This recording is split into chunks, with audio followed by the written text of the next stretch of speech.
Welcome back, guys. It's me again. If it's not me, then call the police because something's wrong. But I'm here to record again, try to show some consistency, showing why I'm going right now. I'm going, although I will be gone for 2 weeks, so the consistency of 2 videos in like 5 days, which is what it's looking like, will stop. So that's kind of sad. But don't worry, I'll be back and I'll be better than ever when I come back from that trip. But anyway, I don't want to waste too much of your time. Let's get into it. Let's get into this video. If you're wondering why I'm wearing a Canada jersey, it's because Toronto has the first overall pick, and this is the closest jersey I've got to that. But let's get into it again. Try not to make this too long. Starting with the Toronto Maple Leafs. And I think that in this redraft, the Toronto Maple Leafs have no chance of not selecting centerman Austin Matthews, because Austin Matthews is obviously the best player from this draft class. He's an amazing goal scorer. He's that guy for Toronto. I don't know how to say it, but he's a star player. He has an amazing scoring talent. He had like 60 goals in 70 games last season. And really at this point, when we look at people who could break Gretzky's record, it's Ovi. There's an outside chance if anybody else could do it throughout their career, Austin Matthews is that only guy. And yeah, there's just no debate. Austin Matthews is the only guy that could go at number 1 here. And this is great, because right now there's no arguing in the comments. Everybody agrees with me. Alright, let's mess that up, because now we're going to move on to the second pick. And at number 2 is the Winnipeg Jets, who originally drafted Patrik Laine. But will they draft Patrik Laine still? Do I still see them drafting Patrik Laine? And the answer is simply no, not quite yet. Because I have the Winnipeg Jets, getting Columbus mixed up because that's where Patrik Laine really is, and Columbus is up next. But I see the Winnipeg Jets at this spot drafting left winger Matthew Tkachuk. And Matthew Tkachuk, obviously newly acquired by Florida, a great player. And the one thing I like about him is he is not only a star player, but he also brings a tough, tenacious side to his game that could really help Florida in the playoffs. Obviously, they paid a lot to get him, but he's still a great player. Signed him to a long deal, and he's young. But Matthew Tkachuk, I definitely like players like that. He brings that Brad Marchand element, which I do appreciate. It's the reason a lot of people hate him, just like a lot of people hate Marchand, a lot of people hate Tom Wilson. It's just these guys. Matthew Tkachuk is one of those guys. But again, I have an appreciation for him because not only does he do all that, but he is also an amazing goal scorer and had an amazing season this year. To number 3, and drafting at number 3 this time is the Columbus Blue Jackets. And the Columbus Blue Jackets, I have taking another player who was originally drafted by Calgary, and that is defenseman Adam Fox. Yes, Adam Fox was originally drafted in Calgary. I believe they traded him to Carolina to get Elias Lindholm. Obviously, in hindsight, that was a hefty price to give away for Elias Lindholm, but whatever. Elias Lindholm's been pretty good for them as well. But really a good draft for Calgary, I think this outlines. Number 2, Matthew Tkachuk. Number 3, Adam Fox. They drafted them both. And yeah, Adam Fox, a great playmaking defenseman on New York. Puts up a ton of points, and not only is he great offensively, he's great defensively. And if you really wanted to, you could put Adam Fox ahead of Matthew Tkachuk, and I would not argue with that because Adam Fox is a great defenseman. But now moving on to the 4th overall pick, and we have my favorite team drafting here, the Edmonton Oilers. And at this spot in this redraft, I have the Edmonton Oilers drafting left winger from the Ottawa Senators. A lot of movement going on here this offseason, Alex DeBrincat. And Alex DeBrincat is another one of those guys who is a proven goal scorer. He now has 2 40-goal seasons. He's had, I believe, 4 seasons in the NHL. 3 of them have been very good. He had that one off year a couple seasons ago, but he's bounced back from that very well. And Ottawa, I think he'll be great over there. He'll add some of that goal-scoring touch. Might drop a little bit because he's not playing with Patrick Kane anymore, but honestly, he's still playing with a lot of very talented players. You got Drake Batherson, a very talented playmaker. Tim Stützle's coming up, and I think DeBrincat will be just fine and is definitely one of the best players in this draft class. And if he went to Edmonton, that would look pretty nice having DeBrincat with Connor McDavid. But now moving on to the 5th overall pick, and this is the Vancouver Canucks, and one that they would definitely want to take back because Vancouver drafted Olli Juolevi, and I'm going to spoil this for you. I'm sorry.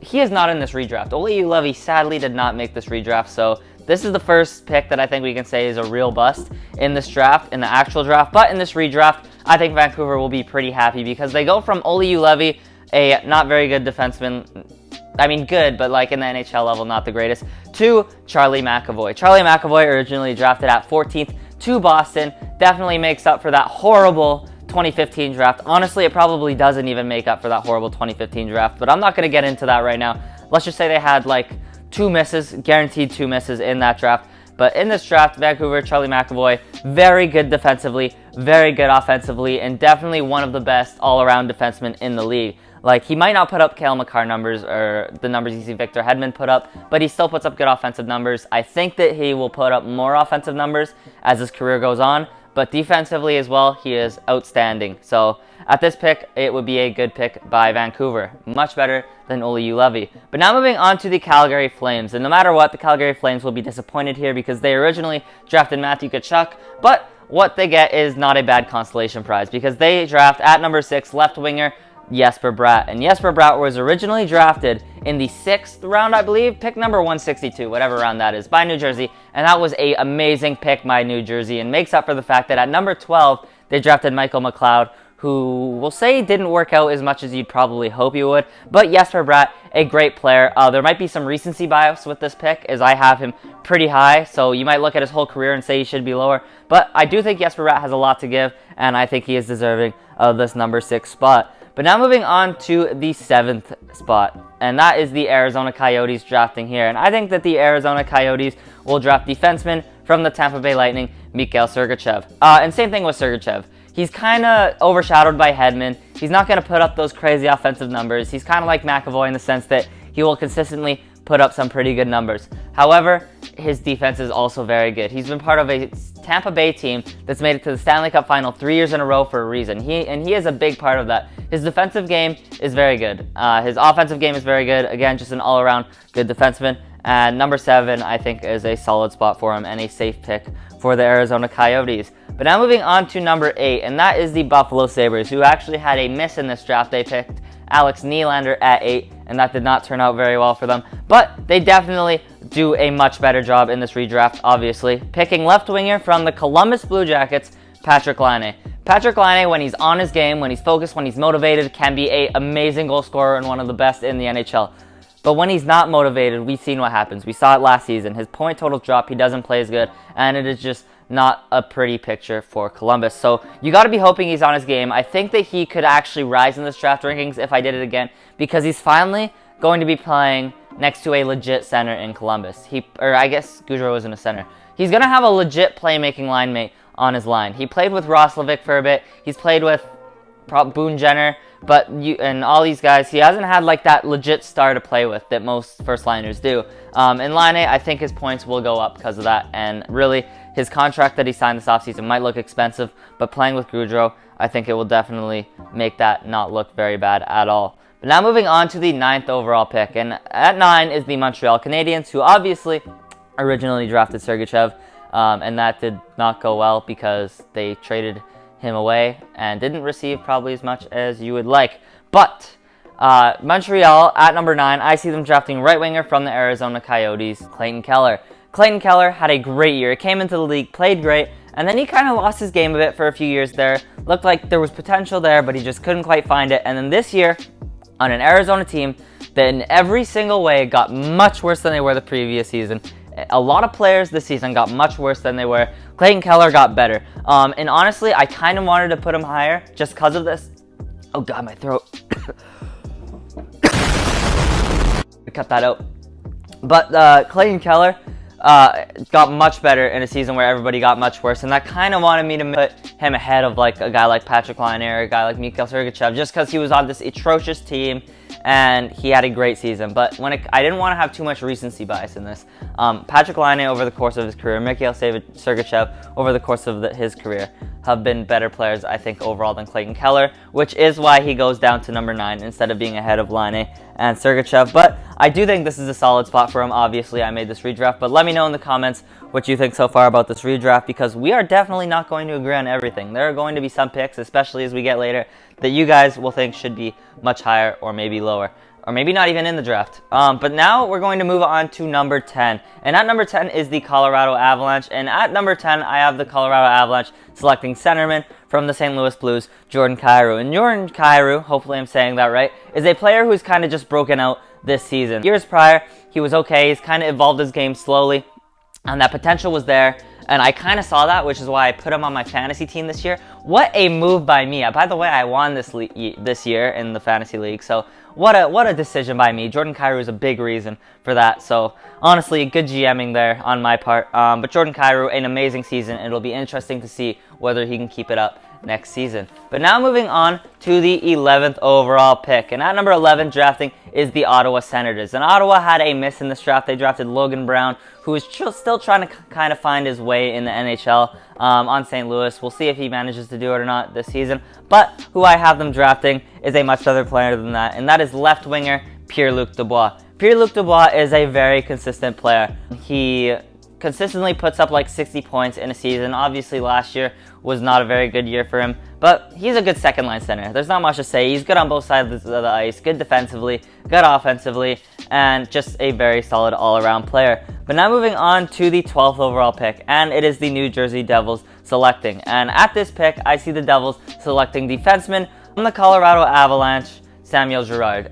Girard, same thing, very solid defenseman. This year may not have been his best year. This year was a little bit of a down year for him defensively, especially, but still, again, very solid. And with Girard, I'm wondering if he can bounce back from what was a little bit of a rough year this year. Moving on to the 13th overall pick, and drafting at number 13 is the Carolina Hurricanes. And the Carolina Hurricanes originally drafted at the spot Jake Bean, a pretty solid defenseman who's not on their team anymore. Not a great defenseman, but an okay one. But they definitely get a better defenseman here in Jacob Chychrun. And Jacob Chychrun, for years, a very solid defenseman. And last year he broke out, had an amazing year offensively.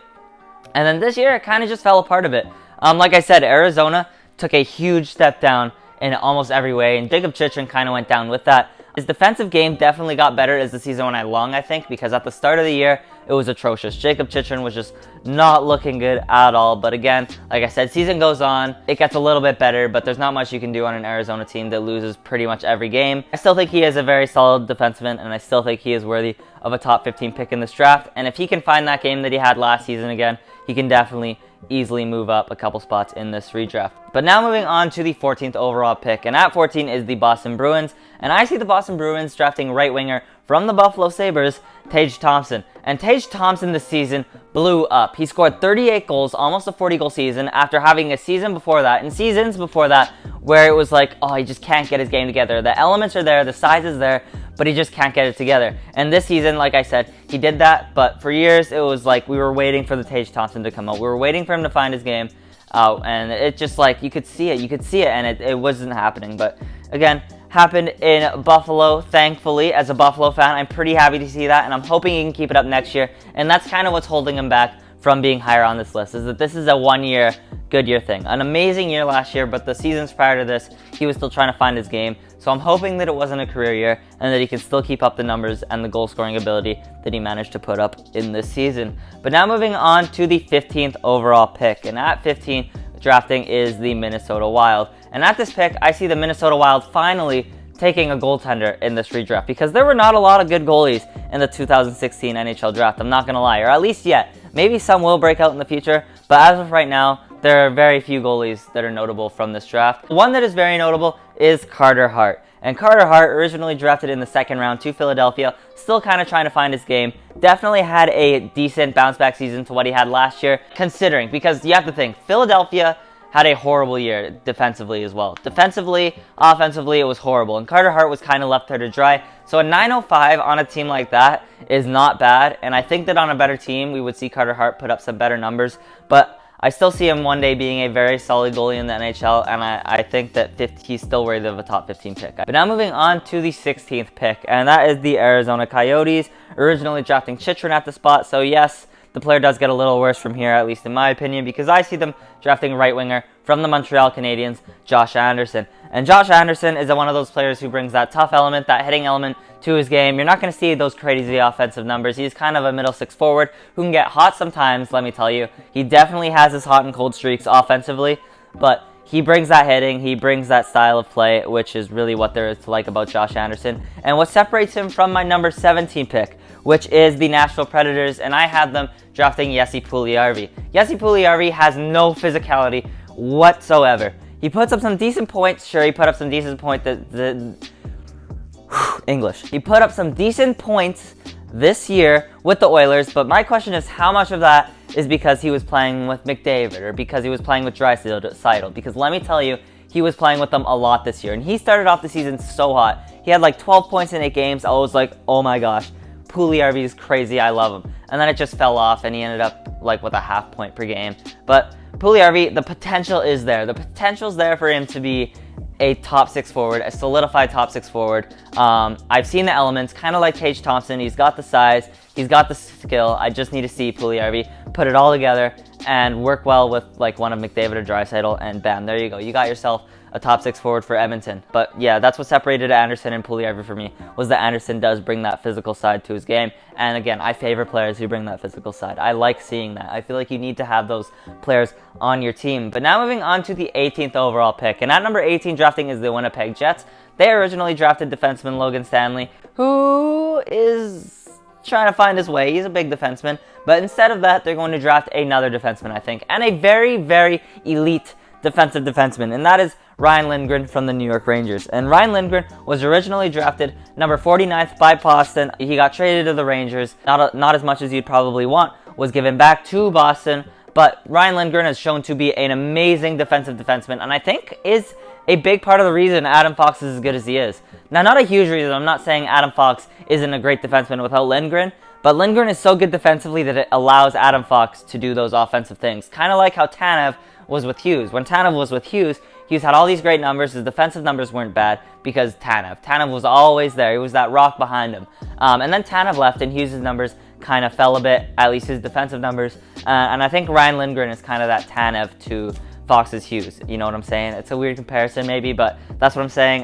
Lindgren is a very good defensive defenseman, and I think he deserves a top 20 pick. Now moving on to the New York Islanders. And at the Islanders, this might be a bit of a controversial one because you might think he's going a little early, but I have centerman Ross Colton. And Ross Colton this season had a pretty good year, a very good year, like a half point per season, and I feel like there might be a little more there. With Tampa Bay losing all their players this offseason and deciding to sign very few players for a ton of money, they're going to need somebody to step up and fill into a couple roles, and Ross Colton is definitely a top candidate to fill in one of those roles. Obviously, you've got Brandon Hagel on that team. We'll get to him pretty soon here, and I mean very soon here, not to spoil future picks, but I do see Ross Colton as having the higher upside. I look at their career, and I feel like if I was to pick Hagel or Colton, it will be very close, and this might be a not popular opinion, but I would pick Ross Colton. But now on to 20, the Detroit Red Wings. Yeah, it's Brandon Hagel. Brandon Hagel, I look at his career and I say, okay, he was okay in Chicago, and then he had a very good first half to the season. And I think that might have been because he was on a not very good team, getting a lot of opportunity. I don't know that he'll be able to do that again because he goes to a good team again in Tampa, and it just doesn't work out. And then in the playoffs, he doesn't get a ton of points, doesn't play too much important minutes, do many notable things, and that definitely hurt what I see Brandon Hagel as this year. He's still young, just like all the other players, though. He could definitely bounce back and have a great season in Tampa next year. It's just of the two players, Ross Colton and Brandon Hagel, I do see Ross Colton as more likely to fill in that role because Brandon Hagel has definitely had his struggles recently in Tampa, and that definitely hurts his spot on this redraft. But now moving on to the 21st spot on this draft, and it is the Carolina Hurricanes drafting here, and I see them drafting defenseman from the Nashville Predators, Dante Fabro. Dante Fabro is a very, very good defenseman this year. Because it's funny, Nashville, they always have their defenseman, right? Well, every team has their defenseman. Nashville always has a very good defense. And then, oh no, Ryan Ellis is gone. Or someone else leaves. And then there's always that next defenseman. It's kind of like Tampa Bay with their forwards. Tampa Bay just in general. They always manage to find these guys to fill in their roster. Nashville always finds defensemen that can step up. And Fabro was that defenseman this year. He's played solid in years prior, but this year he really solidified himself as a very good top 4 defenseman. But now moving on to the 22nd overall pick, and it is the Philadelphia Flyers. And at this pick, I have the Philadelphia Flyers drafting middle 6 centerman Dylan Dubé. Dylan Dubé originally drafted in the 2nd round by Calgary, which again, what a draft by Calgary. Adam Fox in the 3rd round, Dylan Dubé in the 2nd round, and Matthew Tkachuk in the 1st round. This is a very good draft for Calgary. But Dylan Dubé has turned out to be a good middle 6 centerman. And again, with the absence of Tkachuk and Gaudreau, obviously they bring Huberdeau back, but they're going to need another guy to step up. That could be Dylan Dubé. And Dubé's just had a pretty solid career up to this point. But now moving on to the 23rd overall pick, and that is the Florida Panthers. And at this position, I have the Florida Panthers drafting centerman Rem Pitlick. And some of you may think he should be lower just because he's kind of just stepped up this year and put up a good season. It's kind of like Tage Thompson in the terms that he's been okay and he kind of found his game this year, but that's really what happened with Rem Pitlick. If you look at his stats last year in the AHL, they weren't even that good. I have no idea what happened this year for him to just blow up offensively. Obviously, that defensive game is lacking a bit, but honestly, I think it's overstated. That might be controversial, but I think the defensive side of an offenseman's game, of like a forward, I feel like the defensive side is overstated, and Rem Pitlick puts up good points, and I can appreciate that. Hence why I have him at 23rd on this redraft, or even on this redraft at all, as many of you might not even have him on here. But now moving on to the 24th overall pick, and at number 24 is the Anaheim Ducks drafting. And I have the Anaheim Ducks drafting centerman from the, I believe he's on the San Jose Sharks now, Luke Kunin. Luke Kunin just got traded from Nashville to the Sharks. He's had a very solid career, been a very solid middle six option. Not too special in many ways, just really a solid middle six forward who manages to find his way onto a solid season every single year. Very consistent, although this year was actually a bit of a down year, but not a bad choice at 24. But now on to number 25, and drafting at 25th is the Dallas Stars. And I have the Dallas Stars drafting another centerman, because right now we're just going to crush through all the centermans, and then we'll go through some defense. There's only defense and centermans left throughout the rest of this draft. All the wingers were star players, all right? There's no more wingers left that I have on this list. Only defense and centerman. So another centerman in Sam Steele. And some of you might not have him on this list. Some of you might not have him lower. But the reason I would draft him is I still think there's some potential there. It makes me angry. Sam Steele is one of those players that gets me irritated because I see potential with him. Like in the WHL, a few years ago in the WHL, he put up some very good numbers, some crazy numbers, and it just did not translate to the NHL level. Obviously, he came in, played his first few games, and he looked good. And then since then, he just has not been able to get that offense going. And we've been waiting and waiting and waiting for it, to the point where now most people do not believe him. Most people don't think he'll be a great player, like a great offensive player. But hey, look at Troy Terry. Troy Terry, nobody really thought that he was going to blow up like that this season. Maybe next season we see something like that with Sam Steele. Because Sam Steele, I do see offensive potential there. I'm rooting for him. He was raised around the same area as me, which I think is pretty cool. But Sam Steele, I believe in him. I think he can be a good player at the NHL level. And 25th, he's purely here because of the potential, pretty much. Not that he's had a bad career, but the potential definitely raises him above the other 5 players on this list. Because now moving on to number 26 is the St. Louis Blues. Originally, they drafted Tage Thompson at the spot, traded him away in a Ryan O'Reilly trade, which obviously St. Louis did good in, but that trade does look better for Buffalo now, as I said earlier. But at the spot, I have them drafting instead defenseman Carl Grundstrom.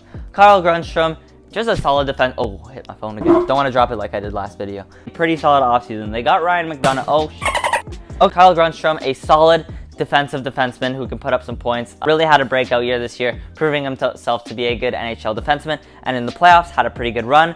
And yeah, just a pretty good defenseman who broke out this year. Now moving on to the 27th overall pick. And at this spot is the Tampa Bay drafting. And I have them drafting defenseman Filip Hronek. And honestly, you guys might disagree with this pick, you might. But I have him here all the way this low because that defensive game is not good. He's good at getting the puck, good in transition, good with the passing, good with all that.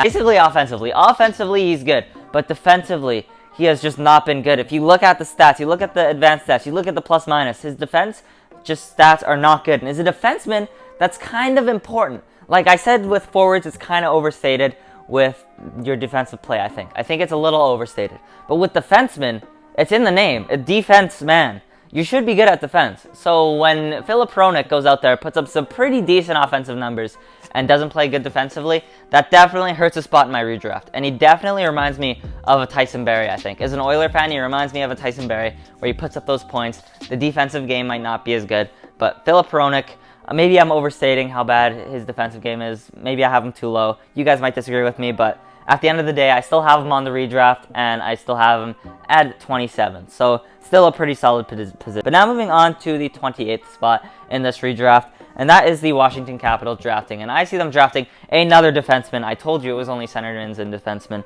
Jake Bean. Jake Bean is currently on Columbus. He was on Carolina, originally drafted at 13. So maybe a little bit of a bust. I wouldn't say a bust though, because he still ended up to be a pretty decent defenseman, having a pretty solid year in Columbus last year, playing pretty good, getting some more minutes on a team that definitely is not as good. And yeah, Jake Bean kind of finding his game. He's another player who next year could really come out of his shell, because defensemen do take a little longer. So Jake Bean, I'd watch out for him next year as a pretty good defenseman. Although as of right now, I'd say he's a pretty good third pairing option for Columbus. But now moving on to the 29th pick, and that is Boston Bruins. And the Boston Bruins originally drafted Trent Frederick. I do like Trent Frederick. Again, I like guys who bring that tough physical aspect. But at this spot, I have them drafting centerman Brett Howden. And Brett Howden, a couple years ago, had a very rough season in New York. He went to Vegas this year, bounced back, has proven to be a good middle six forward, and I think is worthy of a late round pick in the redraft ahead of other players that I had missing it. Yeah, Brett Howden, a pretty good middle six forward. But now moving on to the last pick in this redraft, it is the Anaheim Ducks again, another pick for them. And obviously, they originally drafted Sam Steele, who I actually had moving up. And you might see that as like, oh, he's not a bust, he's not that. But like, I had more offensive expectations for Sam Steele. So the fact that he's moved up doesn't mean that I think that was it was a solid pick, but I don't think it's paid off as much as it should have. I feel like Sam Steele should have given more. But whatever, at 30th overall, I do have him drafting Trent Frederick. So just missed Boston. Boston did not draft the same player that they drafted at the spot in the redraft. The only player that was drafted in the same spot in this redraft was Austin Matthews. There were a couple one-offs. Clayton Keller was pretty close. Yeah, there were a few pretty close ones, but at the end of the day, Trent Frederick, like I said, that tough aspect that he brings, I appreciate that. I like that, and it has me favoring him over players like Taylor Radish and defensemen like Andrew Peeke. So I would draft Trent Frederick before them just because of that. And yeah, thank you guys for watching if you are still here. This video is not 40 minutes long, thank God. I'm really happy about that. I was not excited to be down here for 45 minutes again because yesterday was the worst video ever. It was 46 minutes long if you want to watch it. I graded every single NHL team's offseason, and yeah, it was just not fun at all. But again, thank you for watching if you are still here. I'm rocking the Zoom fit today. It's pretty early in the morning. I got the PJs on, you know. Nobody could tell, so there's a little bit of a end video surprise for you if you're still here. But yeah, thank you guys for watching. I'll say that for the 900th time. Maybe I'll even say it again. Thank you guys for watching. All right. And I will see you in the next video, hopefully, which shouldn't be for a while. Again, sorry about that. I am going to be out of town for a bit. But I plan on coming back with, like, I'm going to say thank you for watching again after this. But I plan on coming back with, like, 10 players who I think will break out this season. 10 players who I think will fall off. 10 players who I think will bounce back. And then, like, obviously you got the season predictions, the bold predictions, the award predictions, a lot of predictions for the season. But yeah, that's basically the plan when I come back. So again, thank you guys for watching, and I'll see you in the next video.